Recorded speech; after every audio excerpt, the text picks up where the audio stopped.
Gate খুলতাম, না খুললে gate. প্রবাসীর স্ত্রীর কাছ থেকে চাঁদা দাবি, পদ হারালেন ছাত্রদল নেতা। লক্ষ্মীপুরের রায়পুর উপজেলায় এক ছাত্রদল নেতাকে চাঁদাবাজির অভিযোগে দলীয় পদ থেকে অব্যাহতি দেওয়া হয়েছে।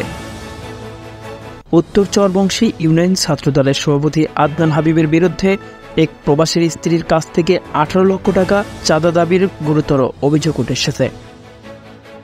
গতকাল শুক্রবার 16 আগস্ট সন্ধ্যায় উপজেলা ছাত্রদলের আহ্বায়ক মাহফুজুর রহমান হৃদয় এই তথ্য নিশ্চিত করেছেন। তিনি জানান, হাবিবের বিরুদ্ধে আনা অভিযোগের ভিত্তিতে তাকে কারণ দর্শানোর নোটিশ দেওয়া হয়েছিল, কিন্তু তিনি কোনো জবাব দিতে ব্যর্থ হয় তাকে দলীয় পদ থেকে অব্যাহতি দেওয়া হয়েছে। জানা গেছে, হাবিব উত্তর চরবংশী ইউনিয়নের 8 নম্বর ওয়ার্ডের প্রবাসী জাকির হোসেন হোনারের স্ত্রী রেহেনা বেগমের কাছ থেকে 18 লক্ষ টাকা চাঁদা দাবি করেছিলেন। এছাড়া তিনি রেহেনা বেগমের বাড়িতে হামলা চালিয়ে তাকে ও তার মাকে নির্যাতনের হুমকিও দিয়েছিলেন।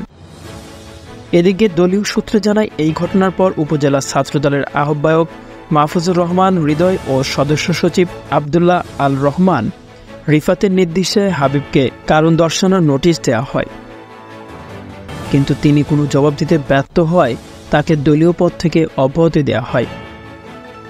এই ঘটনার পর লক্ষ্মীপুরের ছাত্রদল নেতাদের কার্যকলাপ নিয়ে ব্যাপক আলোচনা শুরু হয়েছে। অনেকেই দাবি করেছেন যে এ ধরনের ঘটনা দলের ভাবমূর্তি নষ্ট করছে। এদিকে প্রবাসীর স্ত্রী রেহেনা বেগম জানান, আদনান হাবিব লোকজন নিয়ে গতকাল শুক্রবার সকালে তার বাড়িতে হামলা চালিয়ে 18 লক্ষ টাকা চাঁদা দাবি করেন। দাবিকৃত চাঁদা না দিলে প্রকাশ্যে মা মেয়েকে নির্যাতনের হুমকিও দেন আদনান হাবিব। এতে তারা আতঙ্কিত হয়ে পড়েন। এদিকে এ বিষয়ে বক্তব্য জানাতে অব্যাহতিপ্রাপ্ত ছাত্রদল নেতা আদনান হাবিবের মোবাইল ফোনে কল দিলেও তার কোনো বক্তব্য পাওয়া যায়নি।